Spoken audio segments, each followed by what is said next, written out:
कहानी की शुरुआत 1973 में एक जगह स्कल आइलैंड दिखाने से होती है। इस द्वीप पर हमें एक बूढ़ा व्यक्ति दिखाया गया जो एक वैज्ञानिक थे और यहाँ शोध करने आए थे। वीडियो रिकॉर्ड करते हुए वह ऐसा कहते हैं, मैंने आप लोगों के लिए बहुत सारी जानकारी एकत्र की है। मैंने भी कुछ गलतियां की हैं जिसे मैं ठीक करना चाहता हूं, लेकिन तभी अचानक वैज्ञानिक वहां से भागने लगा क्योंकि उसके पीछे एक विशाल मकड़ी राक्षस था, एक बहुत बड़े आकार की मकड़ी जिसके कई लंबे पैर होते थे। वैज्ञानिक किनारे की ओर भागा। सामने समुद्र था। अब इससे पहले कि राक्षस उस पर हमला कर सके, उन्होंने अपना शोध बैग पानी में फेंक दिया। मकड़ी राक्षस उस पर आक्रमण करने के लिए आगे बढ़ रहा था जब अचानक एक बहुत बड़े आकार का राक्षस जमीन से बाहर आ गया जो बहुत खतरनाक लग रहा था। वो आता है और स्पाइडर मॉन्स्टर पर हमला करता है, जिसके कारण इन दोनों राक्षसों के बीच युद्ध छिड़ गया। इसी बीच वैज्ञानिक को मौका मिलता है और यहाँ से भागने लगता है। युद्ध करते हुए दोनों राक्षस समुद्र में गिर जाते हैं और वैज्ञानिक को अपना बैग पानी में तैरता हुआ दिखाई देता है जिसमें उनकी सारी मेहनत शामिल थी, शोध, और उस पर सम्राट का चिन्ह भी था जो एक गुप्त संस्था है।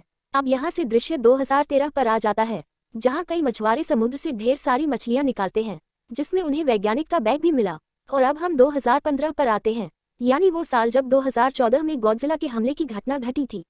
उस घटना के एक साल बाद, क्योंकि ये पूरी फिल्म टाइमलाइन पर बनी है, तो कभी कभी हम अतीत में जाएंगे और कभी कभी कहानी वर्तमान समय में वापस आ जाएगी। अब 2015 में हम केट नाम की एक लड़की को देखते हैं जिसके पिता की मृत्यु हो गई थी और वह अपने पिता के घर टोक्यो जा रही थी। वह प्लेन में बैठी थी और जब वह एयरपोर्ट पहुंची उसने हर जगह गॉडजिला की तस्वीरें चित्रित देखी। वह घटना के बारे में सोचने लगी जब गॉडजिला ने हमला किया था, जिससे वह काफी डर गई। और अब वह अपने पिता के घर की बिल्डिंग में है जब वह अपनी माँ से फोन पर बात कर रही थी। जब वह चाबी से दरवाजा खोलकर अंदर गई, उसने वहां सामान पड़ा देखा। उसे एहसास हुआ कि घर के अंदर कोई परिवार रह रहा है। जब वह आगे बढ़ती है, वह अपने पिता की तस्वीर देखती है जिसमें वह दूसरे परिवार के साथ था, एक औरत और एक लड़का, जहां लड़का और महिला निकलकर सामने आ जाते हैं। वे माँ बेटे थे। दरअसल यहाँ केट के पिता ने इस महिला से शादी की थी। केट को देखकर वे बहुत आश्चर्यचकित हुए। वे पूछते हैं कि वह अंदर कैसे आई। वह उन्हें बताती है कि वह चाबी खोलकर अंदर आई है क्योंकि यह मेरे पिताजी का घर है। ये सुनकर महिला और उसका बेटा काफी हैरान हो जाते हैं। उस लड़के, केट के सौतेले भाई का नाम केंटारो था। अब हम 1959 का एक अतीत दृश्य देखने के लिए वापस चलते हैं जहां वही वैज्ञानिक दिखाया गया जिसे हमने शुरू में देखा था, लेकिन यहाँ वह जवान था। उनके साथ उनका डॉक्टर मित्र भी था जिसका नाम केको था। यहाँ उनकी सुरक्षा के लिए एक सैन्य अधिकारी भी मौजूद था। दरअसल ये सभी रेडिएशन का पता लगाने के लिए एक जगह जा रहे थे। यहाँ पता चला कि वह वैज्ञानिक और केंटारो के दादा हैं।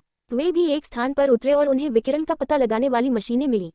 उन खतरनाक विकिरण किरणों से खुद को बचाने के लिए वे मुखौटे लगाते हैं। जब वे जंगल में आगे बढ़ रहे थे, उन्होंने वहां एक लड़की को देखा। वो भी डर गए और लड़का भी, और वे एक दूसरे पर बंदूक तान देते हैं। लेकिन कीको ने लड़की को समझाया कि शांत हो जाओ, हम आपको नुकसान नहीं पहुंचाएंगे लेकिन हम आपकी मदद कर सकते हैं। ये सुनकर लड़का बंदूक नीचे रख देता है। उन्हें बताने लगता है कि इस जंगल में बहुत सी अजीब चीजें पाई जाती हैं, इसीलिए आपसे पहले भी कई लोग वहां रहे हैं। कीका पूछती है कि इस जगह पर क्या खास है। लड़का बताता है कि पास में एक खाली शहर है और हम जैसे लोग ऐसा मानते हैं। उस शहर से नर्क तक जाने का एक रास्ता है। लड़का उन्हें जाने का रास्ता बता रहा है। वो स्वयं यहाँ से चला जाता है। ये लोग आगे बढ़ते हैं और अंततः शहर में आते हैं जो पूरी तरह से खंडहर में तब्दील हो गया। यहाँ एक बिजली संयंत्र भी देखें। अब जब केको यहाँ विकिरण की जांच करता है, इसे यहाँ प्रस्तुत नहीं किया गया था। वो काफी हैरान है क्योंकि ये बात बहुत अजीब थी। वो अपने दोस्तों को ये बताती है, हमें पावर प्लांट के अंदर जाकर जांच करनी चाहिए। इसलिए वे आगे बढ़ गए। ये दृश्य 2015 में फिर से आता है। केंटारो ने केट से कहा कि तुम बिल्कुल भी पिता की तरह नहीं दिख रही हो, जिस पर वह उन्हें अपने पिता के साथ ली गई तस्वीरें दिखाती हैं। वह कहती है कि पापा ने सबको धोखा दिया, तुम लोगों को भी और हमें भी। अब केट उससे ये जानने की कोशिश कर रही है उसके पिता ने सबसे पहले किससे शादी की, जबकि उसकी सौतेली माँ जानना चाहती है कि उनके पिता की मृत्यु कैसे हुई। केट की सौतेली माँ भी उससे पूछती है, जब 2015 में गॉडजिला हमले की घटना हुई थी, क्या आप अपने पिता के साथ थे? ये सुनकर वो उदास हो गई और बिना कोई जवाब दिए वह यहाँ से चली गई। पहले तो वो लोग आगे बढ़ गए थे और पावर प्लांट क्षेत्र में आ गए। उन्होंने अलग अलग जगहों पर बम लगाए और विस्फोट किए। बम फटते हैं और उन्हें जमीन से विकिरण संकेत मिलते हैं और फिर वहां भूकंप आने लगे। जमीन और इमारतें हिलने लगी, जिसे देखकर ये लोग काफी डर जाते हैं। अब जब केट अपनी माँ से फोन पर बात कर रही थी, वहां अलार्म बजने लगा। डर के मारे सभी लोग वहां से भागने लगते हैं। केट को समझ नहीं आ रहा था कि यहाँ क्या हो रहा है। अचानक उसकी सौतेली माँ और भाई केंटारो यहाँ आए और उसे अपने साथ लेकर भागने लगे। वे एक स्टेशन पर आए जो एक जगह थी गॉडजिला से सुरक्षित रहने के लिए बनाया गया। अंदर आकर केट की सौतेली माँ बताती है कि सरकार गॉडजिला से बचने के लिए ऐसे कई और सुरक्षित स्थान बनाए हैं। जिसे सुनकर वह काफी घबरा गई, क्योंकि इसका मतलब एक बार फिर यही हुआ, गॉडजिला के हमलों का खतरा था। अब उसकी माँ और भाई पूछते हैं, जब आपके पिता की मृत्यु हुई तो क्या वह आपके साथ थे? जिस पर वह नहीं में जवाब देती है, और अब उसे वो वक्त याद आने लगा। 2014 में जब गॉडजिला ने हमला किया था, उस वक्त वह बस में थी, जब गॉडजिला ने उसकी आंखों के सामने एक पुल को नष्ट कर दिया था और कई गाड़ियों को पलट दिया। जाहिर है वह बहुत खतरनाक और आकार में बहुत बड़ा राक्षस है। अब केट बस से बाहर आ गई थी। जहां उसने गॉडजिला को बहुत करीब से देखा था, वह डर गई थी। उसने बच्चों की मदद की। एक एक करके उन्होंने कई बच्चों को बस से उतारा, लेकिन जैसे ही गॉडजिला ने बस पर पत्थर फेंका, कई बच्चों समेत बस खाई में जा गिरी। और इस चीज को देखकर वह बहुत दुखी हो गई। ये घटना उन्हें वर्तमान समय में भी बहुत दुखी करती है, लेकिन उसकी सौतेली माँ केट को संभालती है। बीते दिनों ये तीनों एक खंडहर इमारत में पहुंचते हैं। नीचे उन्हें कई बड़े अंडे दिखाई देते हैं। उन्हें कुछ खतरनाक राक्षस जैसा दिखने वाला सामान दिया गया। अब केइको के दो वैज्ञानिक कहते हैं कि हमें नीचे जाकर अंडों के नमूने लेने चाहिए, लेकिन जो अधिकारी उनकी सुरक्षा के लिए आया था उसने मना कर दिया। कह रहे हैं कि नीचे जाना खतरे से खाली नहीं होगा, क्योंकि वहां वो राक्षस भी हो सकता है जिसके अंडे हैं। वे बातें कर रहे थे तभी अचानक कीको वहां रुक जाती है और कहती है कि मैं नीचे जाऊंगा। अधिकारी उसे रोकता भी है, लेकिन वह कहती है कि चिंता मत करो, मैं बस 5 मिनट में वापस आऊंगा। वो सहमत हो जाता है और कहता है ठीक है, परंतु मैं भी तुम्हारे साथ नीचे चलूंगा। अब बिल्डिंग में सुरक्षित अलार्म बज रहा है, यानी सब कुछ सुरक्षित है, कोई खतरा नहीं है। तो सभी लोग वहां से बाहर आ जाते हैं। केट के भाई और सौतेली माँ ने उसे अपने साथ आने के लिए कहा, लेकिन उसने मना कर दिया और वो जाने लगी। तब केंटारो उससे कहता है कि मैं जानता हूँ कि पिताजी के पास बहुत सारे रहस्य थे, कि आप पिताजी के बारे में जानकारी एकत्र करना चाहते हैं, लेकिन इसके लिए हमें पापा के ऑफिस जाना होगा। आप मेरे साथ आओ। वह मान गई और वे दोनों अपने पिता के कार्यालय आए, लेकिन केट को यहाँ कुछ भी उपयोगी नहीं मिला। लेकिन उसकी नज़र दीवार पर बने नक्शे पर जाती है। जैसे ही नक्शा निकाला गया तो उसके पीछे एक लॉकर था, जिसे खोलने के लिए पासवर्ड की आवश्यकता होती है। अब केट अपना और अपनी माँ का जन्मदिन मनाती है। लॉकर में केंटारो और उसकी माँ की जन्मतिथि एक एक करके, लेकिन यह पासवर्ड गलत था। लॉकर नहीं खुलता, लेकिन जब वह चारों की तारीखें एक साथ डालती है, लॉकर खुलता है। ये देखने के बाद केट कहती है कि पापा हम सभी को एक समान प्यार करते थे।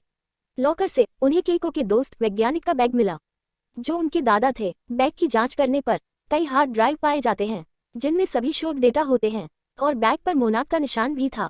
ये निशान देखकर केट केंटारो को बताती है, उन्होंने ये निशान 2014 की गॉडजिला घटना के दौरान भी देखा था, जहां मोनाक के सैनिक वहां की हर बात रिकॉर्ड कर रहे थे, क्योंकि वह कंपनी बनाई गई थी गॉडजिला और ऐसे राक्षसों पर नजर रखने के लिए।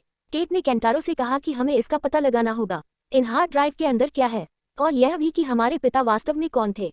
केंटारो का कहना है कि वह मेरी एक हैकर दोस्त है, वह इस मामले में हमारी मदद कर सकती है। तो अब ये दोनों अपने हैकर्स दोस्त के पास गए। वह हार्ड ड्राइव की जांच करती है और बताती है कि वे बहुत पुरानी है। केंटारो उससे कहता है कि यदि आप इन हार्ड ड्राइव को देखें और हमें समझाएं, तो मैं तुम्हें पैसे दूंगा, जिससे हैकर नाराज हो गया और वो उठकर चली गई। क्योंकि केंटारो उसकी दोस्त थी जिससे वह नाराज थी, इसलिए उसने उनकी मदद करने से इनकार कर दिया। लेकिन जब केंटारो ने कहा कि हमें अपने पिता के बारे में जानने की जरूरत है, तो कृपया मदद करें, इसलिए वो मान गई। इसके तुरंत बाद केट भी यहाँ आ गई, जिसे लेकर हैकर लड़की उसके घर आती है और उनकी हार्ड ड्राइव को अपने कंप्यूटर में डालकर समझने लगती है, क्योंकि इसमें सारा डेटा कोड में था और वहाँ बहुत सारी डेटा फाइलें थीं। जैसे ही उन्होंने डेटा की ये फाइलें खोली, इस बात का पता दूसरी हैकर लड़की को भी चल गया, जो एक एजेंट थी, और उसने इस बात की जानकारी अपने सीनियर एजेंट को दी, जिस पर उन्होंने कहा कि मैं इस मामले को संभाल लूंगा। एजेंट इस मामले में अपने दूसरे हैकर पार्टनर से भी मदद मांगता है।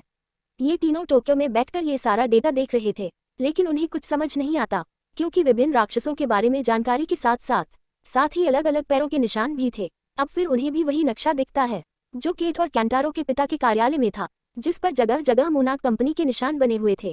केट को देखने के बाद वह बताती है कि 2014 में भी मोनाक कंपनी के सिपाही गॉडजिला की हरकत पर नजर रख रहे थे। मुझे लगता है मोनाक को इन सभी चीजों के बारे में काफी जानकारी होगी। ये सुनने के बाद केंटारो कहते हैं कि इसका मतलब ये है कि 2014 में पिताजी भी सैन फ्रांसिस्को में थे। केट तुम कहाँ थी? और फिर पिताजी ने उसे वहीं मार डाला। जिस पर केट बताती है कि वे सैन फ्रांसिस्को में थे लेकिन चले गए थे। वहां से वह बताना शुरू करती है कि गॉडजिला हमले के बाद मैंने पिताजी से बात करने की कोशिश की, लेकिन वो खुद मुझसे मिलने आई और मुझे एक पत्र दिया। उन्होंने कहा कि मुझे यहाँ से जाना होगा, तुम ये पत्र ले लो और अपनी माँ के साथ चले जाओ। उस वक्त केट डर जाती है और कहती है कि मेरी माँ बीमार है, आप हमें इस तरह नहीं छोड़ सकते, क्या तुम्हें हमारी परवाह है? उसके पिता कहते हैं कि मैं उन दोनों से बहुत प्यार करता हूँ, लेकिन अब से तुम्हें अपनी माँ की देखभाल स्वयं करनी होगी। ये कहकर वह यहाँ से चला गया और मुझे बहुत दुख हुआ। मौजूदा समय में वही ये बताते हुए काफी दुखी हो जाती है। और आगे बताते हैं कि हमें अलास्का से कॉल आया कि तुम्हारे पिताजी का विमान तूफान में कहीं गायब हो गया है। अब उन्हें डेटा में एक तस्वीर मिलती है जिसमें कीको एक बहुत बड़े राक्षस के पंजे के अंदर खड़ा था। केट बताती है कि वह मेरी दादी है, लेकिन मुझे समझ नहीं आ रहा कि वह यहाँ क्या कर रही है।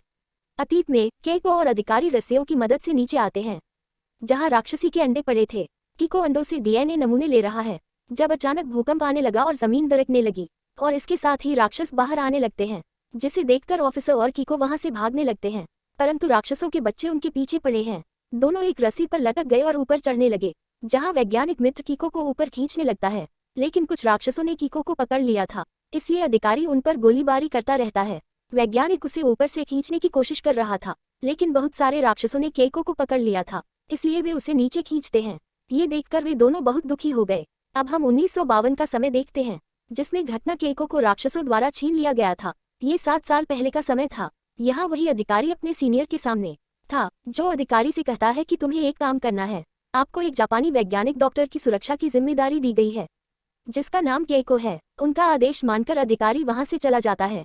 वह आता है और कीको से मिलता है और उससे कहता है कि मैं आपकी सुरक्षा के लिए जिम्मेदार हूँ। तो ये लोग वहां से आगे बढ़ गए। यहाँ कीको ने उन्हें बताया कि हमें कुछ विकिरण संकेत मिले हैं और हम उन्हें खोजने जा रहे हैं। वर्तमान में केंटारो बहुत गुस्से में था। वह अपने पिता के कार्यालय में गया और चीजें इधर उधर फेंकने लगा। यहाँ उसे एक बॉक्स में कुछ फाइलें मिली, जिनमें से सभी पर मोनाक अंकित था। इनमें अधिकारी की फाइल भी थी, जहाँ से केंटारो को उसके बारे में सब कुछ पता चल जाता है। इसके साथ ही पास में एक और हार्ड ड्राइव मिली।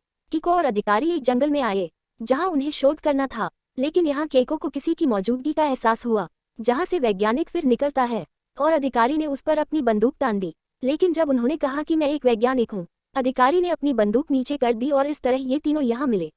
यहाँ वैज्ञानिक ने बताया कि मैं यहाँ सच्चाई का पता लगाने आया हूँ।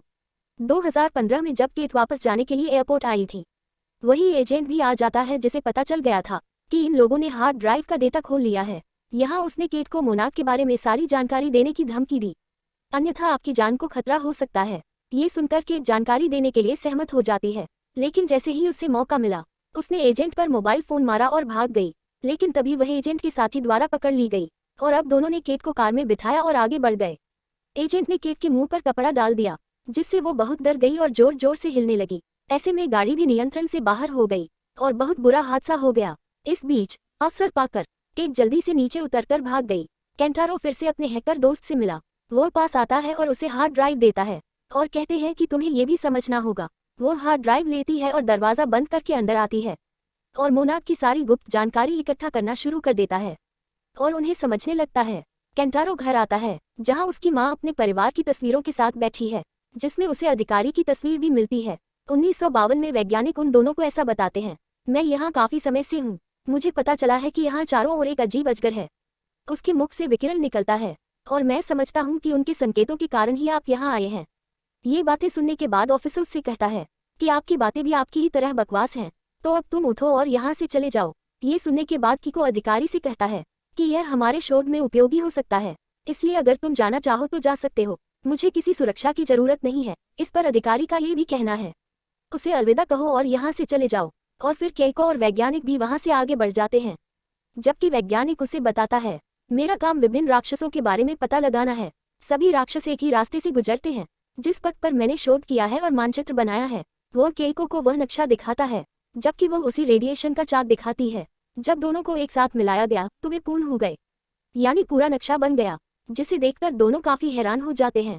अब वैज्ञानिक कीको को मानचित्र के अनुसार आगे ले जाता है, जहां उन्हें एक नष्ट हुआ नौसेना जहाज दिखाई देता है, जिसमें इस वैज्ञानिक ने भी यात्रा की थी, लेकिन वह जीवित रहने वाला एकमात्र व्यक्ति था। उधर केट हैकर लड़की के घर पहुंच गई।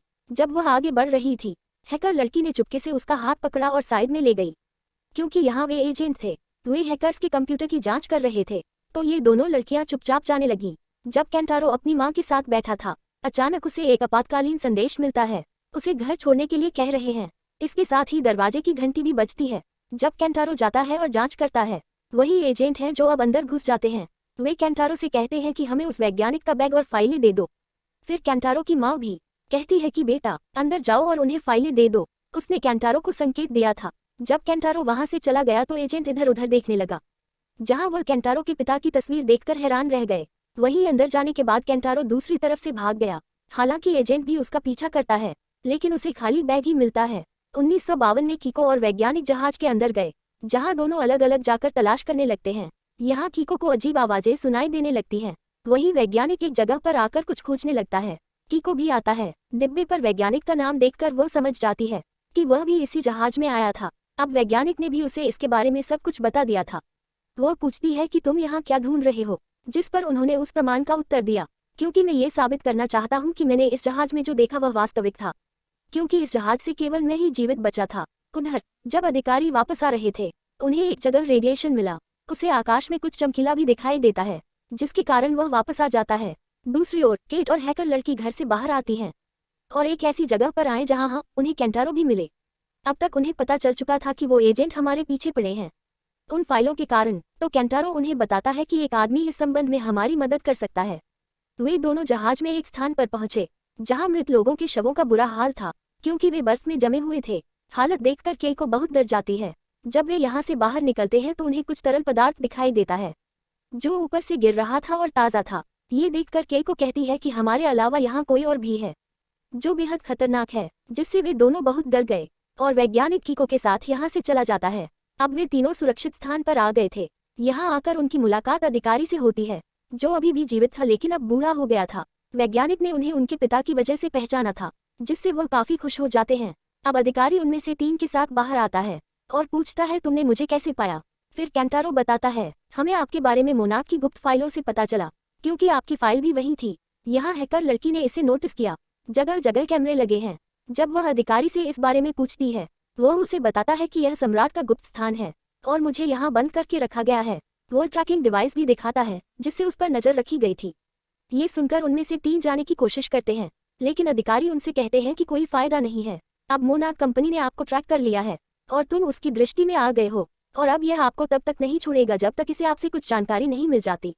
वो कहता है कि मैं तुम्हारे पिता को ढूंढने में तुम्हारी मदद करूंगा। फिर वह अपना ट्रैकिंग डिवाइस निकालती है और उनके साथ चली जाती है। जहाज पर राक्षस ने कीको और वैज्ञानिक पर हमला किया, जिसके कारण वैज्ञानिक यही फंस जाते हैं। अब यहाँ अधिकारी वापस आता है, जो कीको के साथ मिलकर वैज्ञानिक को बचाता है। वे जल्दी से जहाज से बाहर आ जाते हैं, इससे पहले कि जहाज उन पर गिरे। बिल्कुल सही समय पर वे वहां से भाग जाते हैं और अब वही राक्षस जहाज से बाहर आता है, जो उन पर हमला करता है, लेकिन वे गड्ढे में कूदकर अपनी जान बचा लेते हैं।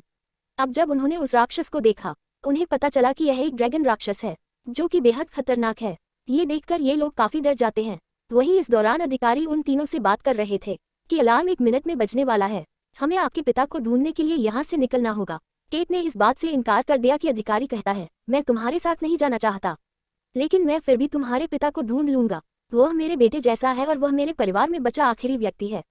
तभी अलार्म बजता है और वो चारों जल्दी से अपनी कार में जाकर बैठ जाते हैं। अधिकारी गेट की ओर बढ़ने लगा। वही गार्ड ने भी उसे रोकने की कोशिश की, लेकिन वह आगे बढ़ गया। जब वह आगे बढ़ा तो स्टॉपर ने उसे भी रोक लिया, जो बाहर आ गया था। तो अब अधिकारी ने यहाँ अपने तेज दिमाग का इस्तेमाल किया और उसने कार को पूरी गति से मोड़ दिया। फिर वह तेजी से गाड़ी चलाता है और पिछला दरवाजा तोड़कर वहां से निकल जाता है। बीते दिनों एक बार फिर ये तीनों यानी कीको, वैज्ञानिक और अधिकारी एक साथ मिलते हैं। अधिकारी उन्हें बताता है कि मैंने जनरल को यहाँ बुलाया है ताकि वह फंडिंग देकर हमारी मदद कर सके। ये हमारे शोध में उपयोगी होगा, क्योंकि अब हम हर बात को गुप्त नहीं रख सकते। इसके साथ ही सेनापति अपनी सेना के साथ यहाँ आते हैं। उसे देखकर वैज्ञानिक कहते हैं, मुझे इस जनरल पर ज्यादा भरोसा नहीं है। आगे जाकर जनरल की मुलाकात उनमें से 3 से हुई और कहा कि आप सभी ने बहुत अच्छा काम किया। अब मैं देखना चाहता हूँ कि आप सबके पास क्या है। वह भी वास्तव में मोनाक के लिए काम कर रहा था। जब वे अंदर गए, वे जनरल को गॉडजिला का एक बहुत बड़ा पदचिह्न दिखाते हैं। उन्होंने उसे बताया कि यह इंडोनेशिया से पाया गया था। जनरल पूछता है कि क्या आप इस जानवर की कोई तस्वीर दिखा सकते हैं। अधिकारी तुरंत कहते हैं, हम आपको ये पूरा जानवर भी दिखा सकते हैं। वैज्ञानिक जनरल को ये बताता है, अब हमें परमाणु बम, कुछ हथियार और कुछ महत्वपूर्ण सामान की आवश्यकता है। जनरल पूछता है कि यह सब क्यों, यहाँ क्या हो रहा है। तब केकई ने उसे बताया कि हमें रेडियोधर्मी जानवर मिल गए हैं जो बहुत खतरनाक हैं। अधिकारी बात को बढ़ाते हुए कहते हैं, उनकी वजह से हमें शोध के लिए बम और हथियार मिले, आप जल्दी से उनकी व्यवस्था कर दीजिए। जिस पर जनरल सहमत हो जाता है और वहां से चला जाता है, और इस बात से ये तीनों बहुत खुश हो जाते हैं। वैज्ञानिक कहते हैं कि मुझे लगता है ऐसे और भी कई जानवर और राक्षस होंगे जो हमारी जमीन के नीचे छुपे हुए रह रहे होंगे, फिर हमें इस पर और काम करना होगा। अधिकारी कहते हैं, मगर मैं ऐसा नहीं मानता, क्योंकि हमारी भूमि की सतह बिल्कुल सीधी है, तो मेरे हिसाब से इसके नीचे कोई भी जीवित प्राणी नहीं होगा।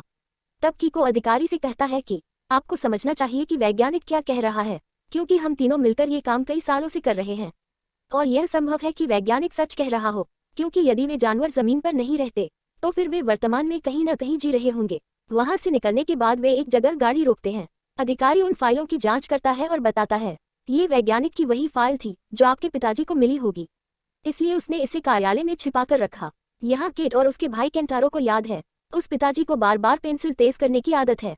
हैकर मित्र बताता है, मैंने इन फाइलों का सारा डेटा अपने लैपटॉप में कॉपी कर लिया है। अधिकारी केको की वही तस्वीर देखता है जब वह गॉडजिला के पैरों के निशान के अंदर खड़ी थी। वह केट और केंटारो को बताता है कि आपका पूरा परिवार मोनाक के लिए काम करता था, जिसे सुनकर दोनों हैरान रह जाते हैं। अधिकारी बताते हैं कि ऐसे जानवरों को जमीन पर रोकना बहुत मुश्किल है, इसीलिए ये सब करना पड़ेगा। अब चारों वहां से उतर जाते हैं। वे जहाज पर चढ़ गए क्योंकि अब वे कोरिया जा रहे थे। पिछले दिनों 1954 में वे तीनों इंडोनेशिया के एक द्वीप पर आए, जहां गॉडजिला के पैरों के निशान पाए गए। अब वे जनरल के अधीन काम करने लगे और उसे सारी जानकारी दी। और अब जैसे ही लोग यहाँ आते हैं, वे ये देखकर चौंक गए कि जनरल और उसकी सेना पहले ही यहाँ आ चुकी है। जनरल अपने साथ परमाणु बम भी लेकर आए थे, लेकिन उन्होंने वो भी ऑर्डर किया था, जैसे ही गॉडजिला दिखे उसे तुरंत गोली मारकर हत्या कर देनी चाहिए। ये देखकर केइको को बहुत गुस्सा आता है। अधिकारी जनरल से बात करने जाता है और कहता है, हमने तुमसे ये चीजें मांगी थी ताकि सब कुछ हमारे अधीन रहे, हमने ये नहीं कहा कि आप लोग भी यहाँ आए। जनरल का कहना है कि ये जानवर पूरी दुनिया में तबाही मचाते हैं, इसलिए मैं कोई जोखिम नहीं ले सकता। अब मैं चीजों को अपने हिसाब से संभालूंगा। अब अधिकारी कीको और वैज्ञानिक बहुत निराश हो गए, क्योंकि उन्हें समझ आ गया था कि अब हम कुछ भी कर सकते हैं। वर्तमान में हैकर किसी को संदेश देता है कि मैं जल्द ही वापस आऊंगा। इतना कहकर वह अपना फोन समुद्र में फेंक देती है। ये देखकर केंटारो पूछता है कि तुमने ऐसा क्यों किया। वह गुस्से में कहती है, तुम लोग क्या चाहते हो मुझे समझ नहीं आता। वो आ रही है और मुझे तुम में से किसी पर भी भरोसा नहीं है। केंटारो का कहना है कि अगर ऐसा है तो आप जा सकते हैं।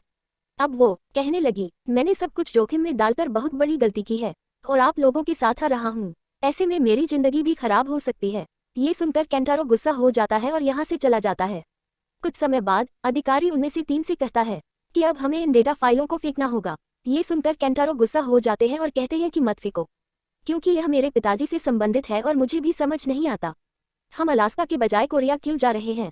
तब अधिकारी उससे कहता है, क्योंकि मेरे पास अलास्का जाने के लिए पासपोर्ट नहीं है, तो हमें एक हवाई जहाज की जरूरत है। हम कोरिया जा रहे हैं क्योंकि मैं अपने दोस्त की मदद लूंगा। और जहां तक इन फाइलों को फेंकने का सवाल है, बेशक यह आपकी तारीख से संबंधित है, लेकिन ये डेटा महत्वपूर्ण है। यदि गलती से भी यह राजा के हाथ में चला गया, ये बहुत बुरा होगा। अब केंटारो भी समझ गया, इसलिए वह खुद ही फाइलें समुद्र में फेंक देता है। इसकी एक वजह यह भी थी कि लैपटॉप में सारी फाइलें कॉपी भी कर ली गई थी। जब ये लोग कोरिया पहुंचे, पासपोर्ट की जांच के लिए अधिकारी को बुलाया गया। उन्होंने वहां के अधिकारी से कहा कि हम गलती से अपना पासपोर्ट भूल गए हैं। पहरेदारों ने उन्हें उन तीनों समेत पकड़ लिया। अब एक गार्ड ने उन्हें पकड़ लिया और गाड़ी में ले जाने लगा, लेकिन तभी यह गार्ड आता है और उस गार्ड की पिटाई करता है और उसे बेहोश कर देता है, क्योंकि ये गार्ड असल में अधिकारी का दोस्त था। वह अधिकारी से मिलता है और उन्हें कार में बैठाकर वहां से दूर ले जाता है।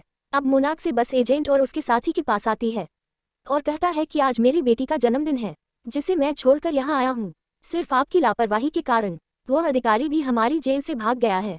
एजेंट के सहकर्मी बॉस को बताने लगे, वो खास चीज यानी फाइलें चोरी हो गई हैं और एजेंट ने ही इसका पता लगाया है। बॉस एजेंटों से कहता है कि अभी तुम मेरे साथ आ रहे हो। फिर वो कहता है कि हमें अधिकारी और उन फाइलों को ढूंढना चाहिए, यहाँ बहुत परेशानी हो रही है, ये खतरनाक भी हो सकता है।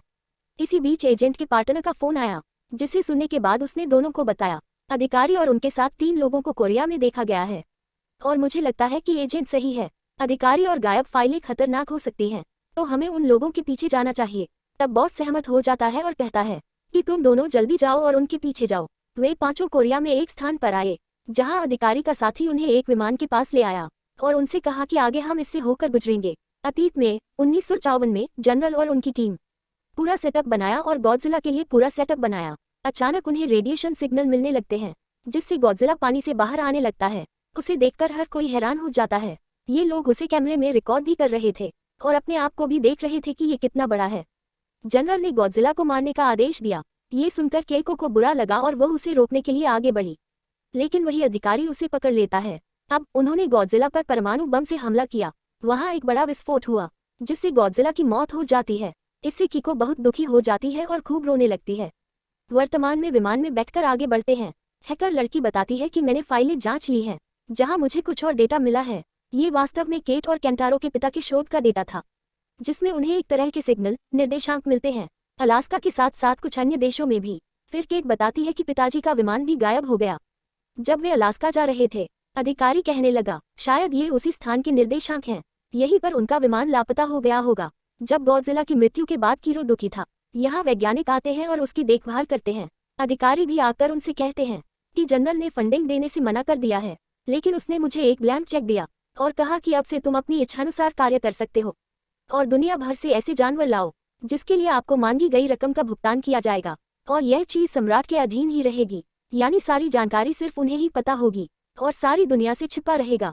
जिस पर कीको का कहना है कि क्या ऐसा हो सकता है कि हम सारी जानकारी सिर्फ एक दूसरे को ही बताएं और इसे सम्राट से छिपा कर रखो। दोनों को जो भी आइडिया पसंद आया वो फैसला कर लेते हैं कि हमें सम्राट के अधीन काम करना चाहिए, लेकिन उसे महत्वपूर्ण जानकारी नहीं बताऊंगा। और अब वो तीनों बहुत खुश हो गए क्योंकि उन्हें एक दूसरे पर भरोसा था। आज अधिकारी का मित्र केट को बताता है कि हम अलास्का पहुंच गए हैं, जहां आप अपने पिता से मिल सकते हैं। क्योंकि केट अपने पिता से नाराज थी, वो उसे समझाता है कि उसे अपने पिता से अच्छे से मिलना चाहिए, क्योंकि अगर वह मर गया तो बाद में तुम्हें अपने रवैये पर पछतावा होगा।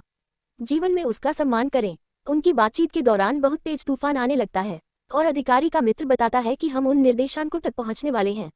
अब अधिकारी का कहना है कि अब मैं विमान उड़ाऊंगा। अब वो पायलट की सीट पर आकर बैठ जाते हैं और विमान को नियंत्रित करना शुरू कर देता है। तूफान के दौरान वह विमान को पहाड़ी की ओर ले जाने लगा। हर कोई बहुत डरा हुआ था क्योंकि उन्हें लगा कि अब टक्कर से उनकी मौत हो जाएगी, लेकिन अफसर यहाँ भी अपनी समझदारी दिखाते हैं। वह बड़ी आसानी से विमान को ऊपर की ओर ले जाता है और उड़ जाता है। वे निर्देशांक जहाँ उन्हें आना था वह विमान को वहाँ आसानी से उतार देता है, जिसे देखकर पहले तो सभी खूब हंसते हैं, लेकिन वे अपने और अधिकारी के बच जाने से बहुत खुश हुए। कुछ देर बाद वे विमान से उतरकर आगे बढ़ने लगते हैं।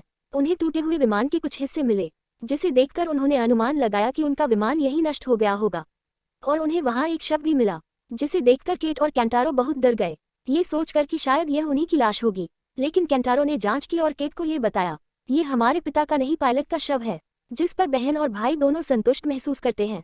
थोड़ा आगे चलने पर उन्हें एक तंबू दिखाई देता है। जब वे अंदर गए उन्हें पता चला कि कोई यहाँ काफी समय से रिसर्च कर रहा है। वहाँ पेंसिल तेज करने का कचरा देखकर केट और केंटारो समझते हैं कि उनके पिता यहाँ थे, जिसका मतलब है कि वह जीवित है। ये जानकर दोनों बहन भाई बहुत खुश हुए और एक दूसरे को गले लगाओ, और पहली बार दोनों एक दूसरे से मिले। अधिकारी के साथी को विमान पर राक्षस के बड़े पंजे के निशान दिखाई देते हैं, जिससे वह डर जाता है और उन्हें भागने के लिए कहता है, क्योंकि वह समझ गया था कि यहाँ कोई खतरनाक राक्षस है। अधिकारी का साथी विमान स्टॉप करता है। सभी लोग उनके पीछे भागने लगे, लेकिन अचानक एक विशाल बर्फ का राक्षस जमीन से बाहर आता है और विमान पर हमला कर उसे उठाकर फेंक देता है। इस कारण ये नष्ट हो गया और अब राक्षस ने विमान को रोक दिया, और उसके प्रहार से अधिकारी का साथी, आसपास खड़े अधिकारी और वे तीनों देख रहे थे और बहुत डर गया, क्योंकि यह राक्षस बहुत खतरनाक लग रहा था। उसका चेहरा अजीब था और अब वह जोर जोर से दहाड़ने लगा। वर्तमान समय 2015 में एक अकेली लड़की सुनसान जगह पर पड़ी हुई थी। दरअसल वह भी यहाँ रिसर्च करने आई थी। वह सम्राट की कार्यकर्ता थी। अचानक उसे वैन में पड़े उपकरण से आवाज सुनाई देने लगी। जब उसने जांच की तो राक्षस के संकेत थे, तो वह तुरंत रेडियो के माध्यम से मोनाक को एक संदेश भेजती है कि मैं जहाँ हूँ वहाँ मुझे इस राक्षस से संकेत मिले हैं। दूसरी ओर बर्फ के राक्षस ने अधिकारी के साथी को मार डाला है और अब वह उन पर भी हमला कर रहा है, इसलिए वह उन्हें टुकड़ों में तोड़ देता है और उनकी ओर फेंकना शुरू कर देता है। अब वह उनके पीछे जाता है। सभी लोग तेजी से वहां से भागने लगते हैं।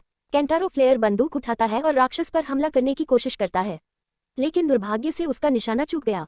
तभी केंटारो भी भागने लगता है और वे सभी पास आकर गुफा में छिप जाते हैं। राक्षस अब इस गुफा पर चढ़ जाता है। उसके भारी कदमों से गुफा टूटने लगी, जिससे हैकर लड़की का पैर फिसल गया और वह वहीं गिर पड़ी। उसका पैर बर्फ में फंस गया, जिसकी इन लोगों ने मदद की। दोनों मिलकर उसका पैर वहां से हटाने लगे। अब ये लोग चुप हो गए। इसके बाद राक्षस वहां से चला जाता है। हैकर कहने लगता है कि उसके पैर में बहुत दर्द हो रहा है। इस पर अधिकारी को शांत रहने के लिए कहते हैं, नहीं तो राक्षस फिर आ जाएगा। कुछ देर बाद वे गुफा से बाहर आते हैं, जहां हैकर लड़की केंटारो पर गुस्सा हो जाती है। उन्होंने कहा कि मुझे आप लोगों के साथ नहीं आना चाहिए था, लेकिन अब हमें 1 साल पहले का समय दिखाया जाता है, जिसमें कलाकृतियां बनाने की मशीनें थीं। आप इन मशीनों में कुछ भी बना सकते हैं, और यह कला केंटारो द्वारा बनाई गई है, क्योंकि वह एक कलाकार है और उसका बॉस भी उसकी बहुत तारीफ करता है। उन्होंने कहा कि आज की प्रदर्शनी में यह बात सभी को पसंद आएगी और इससे आपको बहुत फायदा हो सकता है और आप आगे बढ़ सकते हैं। बस 2 घंटे में आपकी प्रदर्शनी शुरू हो जाएगी। केंटारो की प्रदर्शनी का पोस्टर देखकर उनकी माँ भी काफी खुश है। वो केंटारो से कहती है कि मुझे और तुम्हारे पिता को तुम पर बहुत गर्व है, और उसकी तारीफ भी करते हैं और कहते हैं कि मेरा बेटा बहुत आगे जाएगा। खुशी से वह बाहर आता है और वह अपनी प्रदर्शनी के पोस्टर का चित्र बनाना शुरू कर देता है। इसी बीच वही हैकर वहां से गुजर रहा था। वह रुकती है और केंटारो को ये बताती है, शायद तुमने मेरी एक तस्वीर बनाई है। वह जवाब देते हैं कि मैं सिर्फ अपने पोस्टर की तस्वीर बना रहा हूँ, लेकिन आप बीच में आ गए। हैकर ने कहा, लेकिन आप तस्वीर में बहुत क्यूट लग रहे हैं। ठीक है, चलो ड्रिंक के लिए चलते हैं। हैकर ने जवाब दिया, मैं आऊंगा, लेकिन आपको अपने प्रदर्शनी शो के लिए देर हो जाएगी। केंटारो ने कहा, मैं प्रदर्शनी के कुछ समय बाद आऊंगा। अब वर्तमान में सभी आगे बढ़ रहे थे। अधिकारी उन्हें बताता है कि ये राक्षस बहुत खतरनाक है। केट ने अधिकारी से कहा कि अभी इतनी ठंड नहीं है, परंतु जब सर्दी बढ़ जाती है तब कोई जगह न होने के कारण ठंड बहुत होगी। हम मारे जाएंगे। क्या हम आपके मित्र का सामान उपयोग कर सकते हैं? केंटारो इस स्थान के दाहिनी ओर कहता है, मैंने 2 घरों जैसी जगह देखी थी। अधिकारी दोनों लड़कियों से पूछता है कि तुम दोनों ने वह जगह देखी थी, जिस पर दोनों ने इनकार कर दिया। अधिकारी केंटारो से कहता है कि वहाँ कोई घर नहीं होना चाहिए, तुम्हें जरूर कोई भ्रम हुआ होगा। बीते दिनों दोनों एक क्लब में आए और शराब पीने लगे और एक दूसरे को अपने बारे में बताने लगे। केंटारो ने कहा कि मैं एक कलाकार हूँ। कलाकार? हैकर ने उसके बारे में बताया, मैं कंप्यूटर का सारा काम जानता हूँ। हैकर ने उनसे कहा कि भविष्य में तुम बहुत बड़े कलाकार बनोगे। मुझे भी ऐसा ही लगता है। तब केंटारो ने जवाब दिया कि मैं इससे बहुत खुश नहीं हूँ, क्योंकि कला ही सब कुछ नहीं है। जिसके बाद ये दोनों केंटारो के घर आए हैं। हैकर लड़की उसकी कला को देखकर उसकी प्रशंसा करने लगी। कह रहे हैं कि ये सारी चीजें अद्भुत हैं, उन्हें गैलरी में होना चाहिए, यहाँ नहीं, और तुम बहुत आगे जाओगे। और जल्द ही केंटारो के पास गैलरी से एक संदेश है। वो हैकर को अपने साथ आने के लिए कहता है। वर्तमान में जब ये लोग केंटारो के बताए स्थान पर आए, वहाँ कुछ भी नहीं था। तब केंटारो कहते हैं कि मेरे हिसाब से ये दूसरी तरफ है, एक ही जगह से पेट को रोशनी मिलती है। अधिकारी ने कहा कि हमें वहाँ जाना चाहिए, क्योंकि वहाँ कोई होटल हो सकता है। ये सुनकर केंटारो ने कहा कि जो स्थान मैंने देखा वह निकट है, और तुम लोगों का ये स्थान बहुत दूर लगता है। हैकर उसे बताता है कि आप किस जगह के बारे में बात कर रहे हैं, ये सिर्फ आपकी कल्पना है, अन्यथा ऐसा कुछ भी नहीं है। अधिकारी उससे कहता है, केंटारो, यदि तुम वहाँ जाना चाहते हो तो फिर तुम जा सकते हो, हम फिर मिलेंगे, अपना ख्याल रखना। ये सुनकर केंटारो सहमत हो जाता है। वो उन्हें अलविदा कहकर वहाँ से चला जाता है। चलते चलते रात हो गई। जैसे ही वह एक स्थान पर पहुंचा, तूफान आने लगा। साथ ही उसकी दास की आवाज भी आ रही थी, जो केंटारो से कह रहा था कि तुम्हें यहाँ नहीं आना चाहिए था। केंटारो देखता है कि पानी उसकी बोतल में है। ठंड के कारण वह भी जमकर बर्फ में बदल गया है, जिसके बाद वह भी गिरकर बेहोश हो गया। उधर वे तीनों आगे बढ़े और एक स्थान पर आ गए, जहां से उन्हें दूर तक रोशनी नजर आ रही थी। अधिकारी का कहना है कि ऐसी जगहों पर हम अक्सर नजदीकी चीजों के बारे में विचार करते हैं और कल्पनाएं करते हैं। ऐसे विचार आते हैं मानो वास्तव में कुछ हो ही नहीं रहा हो, और अगर ऐसा ही चलता रहा तो हम ठंड में मर जाएंगे। जब केंटारो को होश आया, उसके मन में ऐसे विचार आते हैं जिसमें वह हैकर को अपने साथ लेटे हुए देखता है कि हम दोनों खूबसूरत आसमान को देख रहे थे। दरअसल ये बात बीते दिनों की है, जब ये दोनों केंटारो के घर पर थे। वे बिस्तर पर लेटे हुए थे और आकाश की सुंदरता को देख रहे थे। जाते वक्त दोनों ने अपने नंबर एक्सचेंज कर लिए। हैकर लड़की को उसकी बहन का फोन आया, लेकिन हैकर ने यह कहकर कॉल काट दी कि मैं तुमसे बहुत प्यार करता हूँ, जब मैं वापस आऊंगा तो फिर बात करेंगे। दूसरी ओर वर्तमान में हैकर लड़की केंटारो की तरह आसमान की ओर देख रहा था। कह रहे हैं कि ये वाकई बहुत खूबसूरत है। उसने केट से कहा कि अगर मुझे कुछ हो गया तो फिर मेरी बहन को जरूर बताना। केट ने उसे प्रोत्साहित किया कि हम यहाँ से जरूर निकलेंगे, तुम्हें कुछ नहीं होगा, हमने तुम्हारे लिए एक तंबू बनाया है और आग भी लगा दी। हैकर कहता है, लेकिन मैं बाहर नहीं आ पाऊंगा, और अगर मैं मर जाऊं तो तुम मुझे यहीं छोड़ देना और अपनी जान बचाकर यहाँ से निकल जाओ। अधिकारी आता है और केट को बताता है कि आग बुझ रही है, और कुछ कागजात दिखाकर कहता है, अब मेरे पास इन्हें जलाने के लिए और कुछ नहीं है, लेकिन ये आपके पिताजी के शोध के लिए महत्वपूर्ण दस्तावेज प्रतीत होते हैं। क्या मुझे उन्हें जला देना चाहिए? जब केट ने हैकर को पीड़ा में देखा, वो कहती है, हाँ, उन्हें जला दो। अधिकारी कागजात जलाकर आग पैदा करता है। वो वहां से आगे बढ़ने लगा, जहां एक बार फिर हिम राक्षस आया। वो बर्फीली जमीन को चीरता हुआ आगे बढ़ रहा था। ये देखकर तीनों डर गए और तेजी से एक तरफ भागे। राक्षस ने नीचे से आक्रमण करके उनका तंबू नष्ट कर दिया। वो वहां की सारी अग्नि को अपने भीतर समाहित कर लेता है। अब उसके भयानक रूप को देखकर ये लोग बहुत भयभीत हो जाते हैं। सम्राट में बॉस हर किसी को ये बताता है, उस लड़के द्वारा दिए गए सिग्नल बहुत बड़े हैं, अगला हमला बहुत बड़ा हो सकता है। जिसे सुनकर सेनापति कहता है, तो अब हमें क्या करना चाहिए? तभी एजेंट वीडियो कॉल पर आता है और कहता है, इन सब के लिए हमारे पास वैज्ञानिक केंटारो के मित्र का शोध होना चाहिए। मोनाक में हर किसी को राक्षसों के बारे में पता होना चाहिए, जो तभी संभव है जब हमारे पास वैज्ञानिक का शोध हो। वहीं अधिकारी कहते हैं कि हम एक जगह आग लगा देंगे, और जब राक्षस हम पर आक्रमण करने आता है हम दूसरी तरफ भागेंगे। इस तरह हम राक्षस को आसानी से मूर्ख बनाकर भाग जाएंगे, क्योंकि वह राक्षस अधिकतर आपकी ओर ही बढ़ता है। यहाँ हैकर के मन में एक विचार आया और वह वहाँ मरे हुए लोगों के शव पड़े देखती है। उधर जब केंटारो आगे बढ़ रहा था, वह अपने पिता की आवाज़ सुनता है, जिसके साथ ही उन्होंने अपने पिता को अपने सामने देखा, लेकिन वह उसके पास से गुजर गया। केंटारो को एहसास हुआ कि यह उसका विचार था, जिससे वह बहुत दुखी हो गया। नीचे उसे पेंसिल शार्पनर की बर्बादी मिली, जो बहुत ज्यादा था, और उसने उसका पीछा किया। वह आगे बढ़ता रहता है, जहाँ सामने उनकी प्रदर्शनी वाला होटल था, लेकिन हकीकत में ये वो दो छोटे छोटे घर थे जो उन्होंने पहले भी देखा था। उसके दिमाग में सिर्फ होटल ही नजर आ रहा था, और अब केंटारो उठकर होटल के अंदर चला गया। यह उनकी प्रदर्शनी का स्थान था, जहां उनकी कला से भरी मशीनें पड़ी हुई थी, और अब वह अपने पिता को कला में देखता है, जिसके साथ ही पीछे से उसके पापा आ गए। यही उनका विचार था। केंटारो ने उससे कहा कि मैंने अपनी कला नहीं बेची है, इसी कारण मेरे बॉस ने मुझे नौकरी से निकाल दिया। आपने कहा था कि मैं बहुत प्रतिभाशाली और बुद्धिमान था, लेकिन इस तरह मैंने निराश किया। इसके अलावा मैं तुम्हें नहीं ढूंढ सका, और मैं ये भी नहीं जानता कि तुम जीवित हो या मर गए। उसके पापा कहते हैं, बेटा मैं तुमसे बहुत प्यार करता हूँ, मुझे तुम पर गर्व है। आपने जो कला बनाई है वह मुझे और पूरी दुनिया को पसंद है। अब जब केंटारो विचारों से बाहर आता है, मुझे रेडियो और पेंसिल का कचरा मिल गया। इससे वह समझ गया कि पिताजी यही हैं और यही उनका काम है। इसलिए अब उसने मदद के लिए कॉल करने के लिए यहाँ रेडियो का इस्तेमाल किया। वहाँ पेट्रोल डालकर आग लगाने की तैयारी कर रहा था अफसर, लेकिन राक्षस ने नीचे से हमला किया, जिससे अधिकारी वहीं गिर जाता है, और ये देखकर केट और हैकर वहाँ से भागने लगते हैं। राक्षस उनका पीछा करता है। इसी बीच उनके सामने एक हेलीकॉप्टर आ गया, जिसकी ओर वह भागने लगी, लेकिन हैकर गिर गया। ऐसा लग रहा था मानो राक्षस उस पर वार कर रहा हो। उसने अपना बैग आगे बढ़ा दिया, जिससे बैग जम गया। इस तरह हैकर ठंड से बच जाता है। दोनों को मुसीबत में देखकर ऑफिसर एक बड़ा धमाका करता है, और अब जैसे ही राक्षस का ध्यान आग की ओर गया, वह उस दिशा में दौड़ना शुरू कर देता है। जब अधिकारी जागता है, वह देखता है कि कैसे राक्षस आग को अपने अंदर समाहित कर रहा है, और अब वह भी वहां से भागने लगा और हेलीकॉप्टर की ओर बढ़ रहे हैं। हेलीकॉप्टर में केंटारो के अलावा और कोई नहीं था। वह उन्हें एक एक करके अंदर ले जाने लगा। वह राक्षस, जो अब तक उन्हें देख चुका था, एक बार फिर वापस आ गया। हमले से पहले तीनों हेलीकॉप्टर पर सवार होते हैं और वहां से निकल जाते हैं। इस प्रकार राक्षस से उनकी जान बाल बाल बच जाती है। अब इन लोगों को वह जगह भी दिख रही है जहां से रोशनी आ रही थी, और यही देखकर ये लोग यहाँ आए। ये रोशनी वास्तव में जमीन से आ रही थी। जब सुबह हुई, केट ने अपने भाई केंटारो को धन्यवाद दिया कि तुमने हमारी जान बचाई और अच्छा हुआ कि तुम चले गए। कम से कम मदद तो ले आए। केंटारो का कहना है कि जिस जगह के बारे में मैंने तुम्हें बताया था वह मुझे मिल गई। पेंसिल तेज करने का कचरा मिला, जिसका अर्थ है कि पिताजी जीवित हैं। ये जानकर केट भी काफी खुश हो जाती है। जब अधिकारी ने हैकर के लैपटॉप को देखा तो वह फ्रीज हो चुका था, जिससे उन्हें बहुत गुस्सा आया। अब जब ये लोग हेलीकॉप्टर बेस पर रुके, दरवाजा खुला तो सामने एक एजेंट था, जो अधिकारी से कहता है कि आपसे मिलकर बहुत अच्छा लगा, क्योंकि आखिरकार उसने उन्हें पकड़ लिया था, और अब ये संभव है कि वह उन्हें कैद कर सके और उनसे सारा शोध ले लो, या फिर ये लोग अपनी बुद्धि के कारण यहाँ से भाग जाते हैं। और इसी के साथ ये कहानी यही खत्म हो जाती है।